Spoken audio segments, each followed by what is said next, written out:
Hello বন্ধুরা, শুভ নববর্ষ আরও একবার সবাই কেমন আছো? আশা করি ভীষণ ভালো আছো। আমরাও জাস্ট ফাটাফাটি আছি। তো আজকে হচ্ছে 16ই এপ্রিল, আর আজকে হচ্ছে আমাদের বাড়িতে একটা বিশেষ দিন, একটা বিশেষ মানুষের জন্মদিন আজকে। সেটা কে বলো তো? অবভিয়াসলি আমার বর, কারণ আমার মেয়ের জন্মদিন হয়ে গেছে শীতকালে। তো আজকে হচ্ছে আমার বরের জন্মদিন। তো সকাল থেকে রান্নার তোড়জোড় শুরু করে দিয়েছি। তেমন বিশেষ কিছু করিনি, তাও বাচ্চা সামলে বাচ্চাকে স্কুলে পাঠিয়ে যেটুকু করছি সেটাই আমার কাছে অনেক। তো করছি কি সেটা হচ্ছে না বলছি কেন, তোমাদের দেখিয়ে দিই, আর রেসিপিটাও তোমাদের সঙ্গে শেয়ার করে দেবো আমি কিভাবে রান্নাটা করছি। তো চলো ভিডিওটা দেখতে থাকো, আশা করি ভিডিওটা তোমাদের খুব ভালো লাগবে। চলো ভিডিওটা স্টার্ট করা যাক। তো আজকের এই স্পেশাল দিনে রান্না করছি বাসন্তী পোলাও আর চিকেন কষা। আর যেহেতু জন্মদিন, পায়েস তো থাকবেই। তো বাসন্তী পোলাওটা করার জন্য আমি 200 গ্রাম গোবিন্দভোগ চাল নিয়ে নিলাম। এরপরে চালটাকে ভালো করে ধুয়ে নিতে হবে। আচ্ছা, এর মাঝে তোমাদের বলে দিই, জন্মদিনটা কিন্তু ছিল 16ই এপ্রিল। তার মাঝে অনেক কাজ ছিল, তো সেই জন্য ভিডিওটা পোস্ট করা হয়নি। তো এবার দেখে নাও রেসিপিটা। এবারে চালটাকে আমি ভালো করে ধুয়ে নিচ্ছি। তো আমার এই ব্লগ চ্যানেলে ব্লগের সাথে সাথে কিন্তু টুকটাক রেসিপিও থাকবে। আর জানো তোমরা, আমার এই বাসন্তী পোলাওটা আজকে কিন্তু দারুণ হয়েছিল, একদম ঝরঝরে আর খুব খেতেও টেস্টি হয়েছিল। তো তোমরা ভালো করে রেসিপিটা দেখে নিয়ে বাড়িতে কিন্তু ট্রাই করতে পারো। আর একটা সিক্রেট কথা তোমাদের বলে দিই, ফ্রায়েড রাইস বা বিরিয়ানি করতে একটু তো সময় এবং খাটনি দুটোই লাগে, কিন্তু এই পোলাওটা করতে যেমন কম টাইম সময় লাগে, তেমনই খাটনিও খুবই কম। তো যাই হোক, চালটাকে ধুয়ে ভালো করে জল ঝরিয়ে এই যে শুকনো থালা এভাবে ছড়িয়ে দিতে হবে। চালটা যতক্ষণ শুকনো করব, তার মাঝে আমি ওদিকে পায়েস চাপিয়ে দিয়েছি। পায়েস বলতে দুধটা ফুটছে, দুধটাকে একটু মেরে নিই প্রথমে।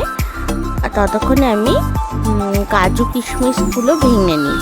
একটা যাবে হচ্ছে পায়েসে আর একটা হবে পোলাওয়ে। তো সেই জন্য একটু বেশি করেই কাজু কিশমিশ আমি ছাড়িয়ে নিচ্ছি।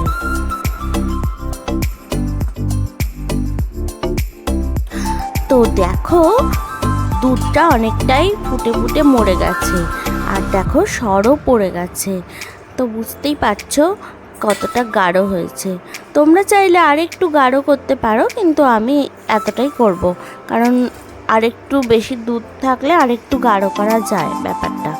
তো যাই হোক, আমি কিন্তু আধ ঘন্টা আগে গোবিন্দভোগ চালটাকে ভিজিয়ে রেখেছিলাম। তো সেটাই এখন জল ঝরিয়ে দিয়ে দিলাম দুধের মধ্যে। আর একটু নুন, চিনি আর কাজু কিশমিশও দিয়ে দিয়েছি এতে। এরপরে ভালো করে নেড়ে নিতে হবে। আচ্ছা বলো তো, পায়েস ছাড়া কি জন্মদিন মানায়? কিন্তু আমার শ্বশুর বাড়িতে সেইভাবে জন্মদিন করা হয় না, কেন জানি না।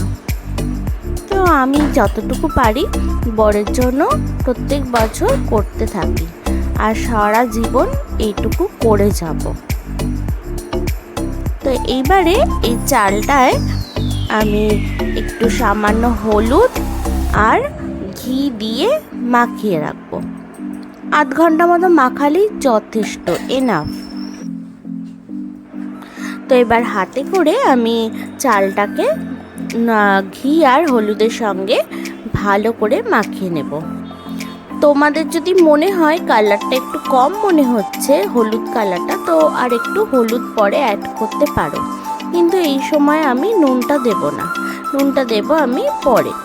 তো দেখো কি সুন্দর কালারটা এসেছে, তাই না? পায়েসের মধ্যে আমি ছোট এলাচ দিতে ভুলে গিয়েছিলাম, তাই আমি এখন দিয়ে দিলাম 4টে ছোট এলাচ। তো কড়াতে সাদা তেল দিচ্ছি পোলাওটা বানানোর জন্য। এবার প্রিপেয়ার করছি। তো সাদা তেল গরম হয়ে গেলে দিয়ে দিচ্ছি 1 চামচ ঘি। ঘি দিলে দেখবে খুব টেস্টি হয় যে কোনো জিনিস। তো এটা গরম করে নেব। আর আমার কাছে তেজপাতাটা ছিল না, তো সেই জন্য আমি কোনোটাতেই তেজপাতা দিতে পারিনি। তো তেলটা গরম হয়ে গেছে, এবারে দিয়ে দিলাম গোটা গরম মশলা। প্রথমে কাজুটাকে একটু নেড়ে চেড়ে ভেজে নেব, তারপরে দেব কিশমিশগুলো। আর দেখো ভিডিও শ্যুট করতে করতে একটু কাজু কিশমিশগুলো লাল বেশি হয়ে গেছিল। তো এবারে দিয়ে দিলাম ওই গরম মশলা আর হলুদ মেশানো গোবিন্দভোগ চালটা।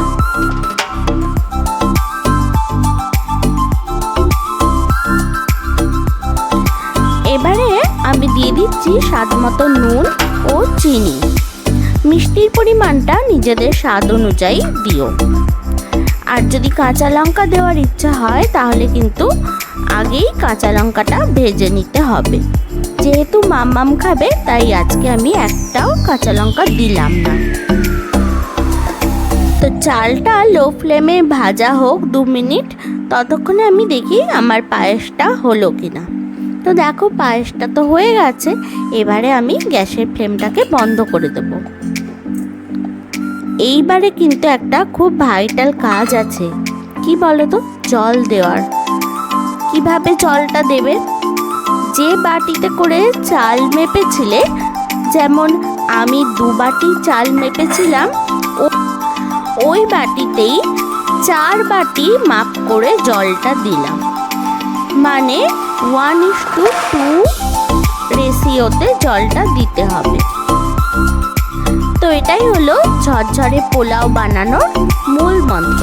সে তুমি জলই দাও আর দুধই দাও, মাপটা ঠিকঠাক করতে হবে, না হলে কিন্তু চালটা ঝরঝরে হবে না, মানে পোলাওটা ঝরঝরে হবে না। তো এই সময় তোমাদের টেস্ট করে দেখে নিতে হবে নুন চিনি সমস্ত কিছু ঠিকঠাক আছে কিনা। যা দেওয়ার এই সময় দিয়ে দিতে হবে। তো দেখো জলটা ফুটে উঠেছে। তো গ্যাসের ফ্লেমটাকে একেবারে কমিয়ে ঢাকনা দিয়ে দিতে হবে। তো খানিকক্ষণ বাদে, ওই 15 মিনিট মতো বাদে তোমাকে বুঝে নিতে হবে, ওই দেখতে হবে যে কি জলটা প্রায় শুকিয়ে এসছে কিনা, তখন একটু নেড়ে চেড়ে নিতে হবে। যদি দেখো চালটা হালকা শক্ত আছে সামান্য, তখনই কিন্তু গ্যাসের ফ্লেমটা বন্ধ করে দিতে হবে। তো দেখো মনে হচ্ছিল যেন এখনো হয়নি, আর একটু হবে, কিন্তু আমি যদি এই সময় গ্যাসের ফ্লেমটাকে বন্ধ না করি তাহলে কিন্তু চালটা জড়িয়ে যাবে একে অপরের সাথে।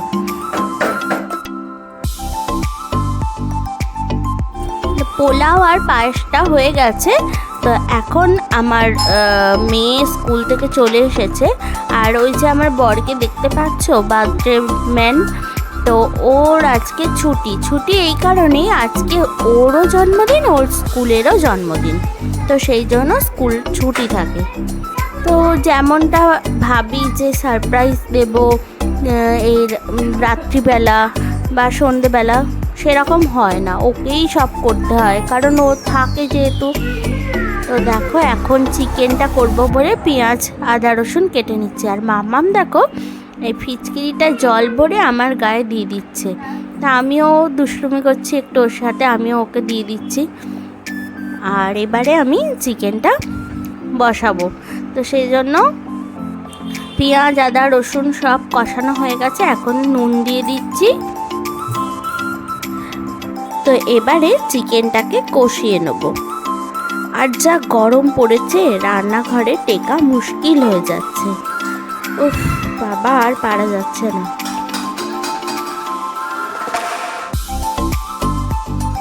তো সমস্ত রান্না বান্না সেরে রেখে চান করে চলে এসেছি কেকের দোকানে।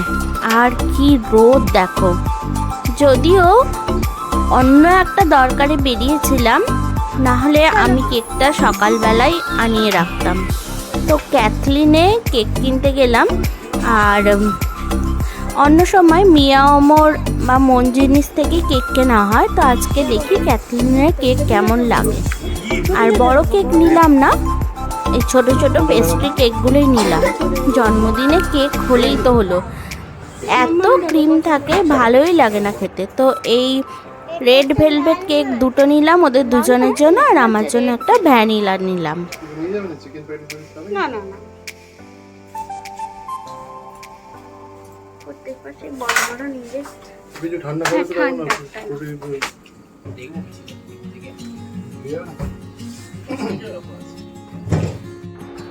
তো চলে এসেছি বাড়ির নিচে। আর এই দেখো লস্যি নিয়েছি 3 প্যাকেট।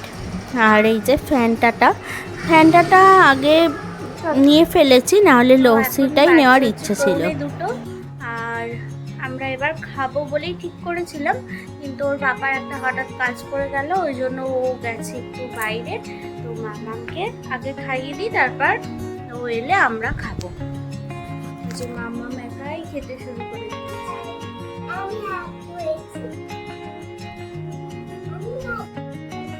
কেমন হয়েছে? কেমন হয়েছে বলো?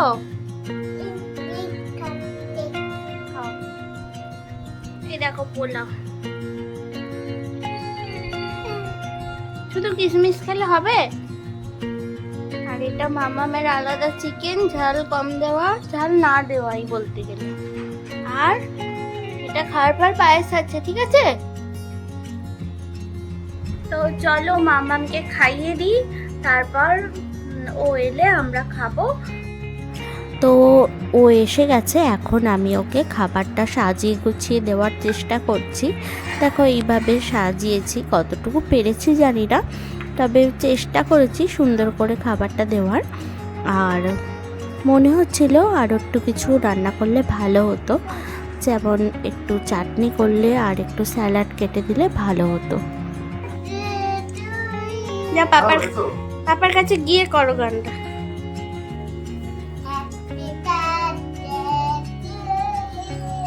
নাচতে নাচতে করছে। খাও, তুমি খাও।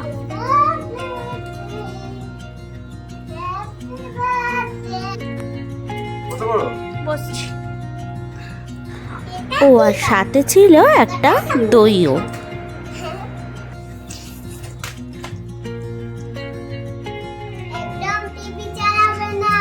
কেন কেন গো?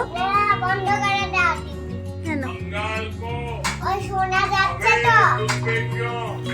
এটা কি কি গিফট দিলে পাপাকে? এ মা, ছি ছি ছি, গিফট নেই? কেন নেই? কেমন হয়েছে বলো পোলাওটা? সত্যি সত্যি বলবে, আমি ভিডিও করছি বলে নয়, এমনি বলো। ঝরঝরে হয়েছে? মামা একটু পায়েস খেলে না বলো?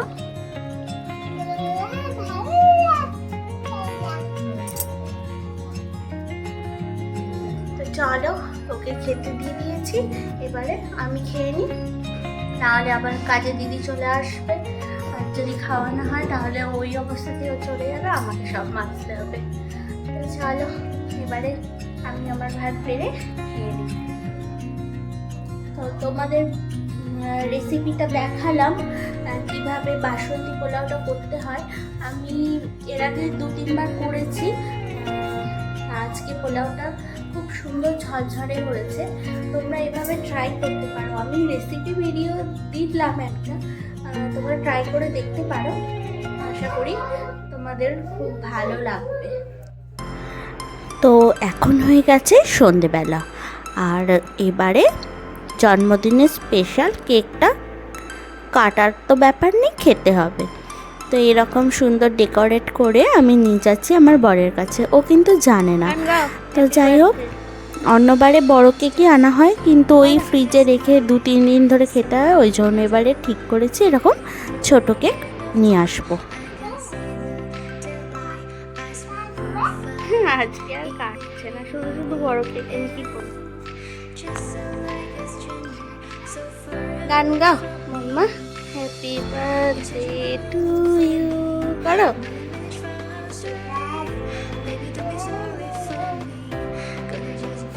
তুমি দাও।